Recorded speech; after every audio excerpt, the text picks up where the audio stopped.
Informational social influence is when people change their behaviour or beliefs because they think others have more knowledge or better information. It happens most often in situations that are confusing or new, where a person looks to others to figure out what to do.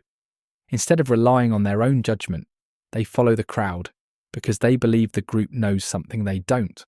This type of influence is based on the desire to be correct, not just to fit in. Now that we know what it means, let's look at some examples to see how it works in real life. One example of informational social influence is when a person goes to a fancy restaurant for the first time and watches others to figure out which fork to use. Another example is a student who copies the answers of classmates during a group discussion because they assume the others are more informed. A third example is when someone hears several people say the weather will be bad and decides to bring an umbrella even if they didn't check the forecast themselves. These examples show how people rely on others to make decisions when they feel unsure. Now let's look at some of the effects this kind of influence can have. One effect of informational social influence is that it can help people make better decisions in uncertain situations, especially if the group has accurate knowledge. It can also help people learn faster by observing others who have more experience. However, there is also a risk that people may follow incorrect information if the group is wrong, leading to poor decisions.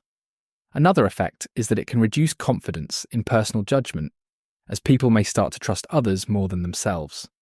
Now let's compare this kind of influence to other types of social influence.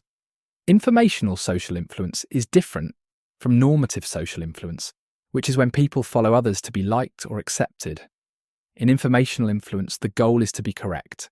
In normative influence, the goal is to fit in. Another difference is that informational influence often leads to a lasting change in beliefs, while normative influence may only cause a temporary change in behaviour. Both types involve group pressure, but they work in different ways. Now that we've compared them, let's explore why informational social influence matters in everyday life. Informational social influence matters because it helps explain how people learn from others, especially in school, at work, or in new situations. It shows that humans often depend on group knowledge to make choices, which can be helpful but also risky if the group is misinformed. This type of influence plays a role in how opinions spread and how people respond during uncertain events. Understanding it can help people become more aware of when to trust group information and when to think for themselves.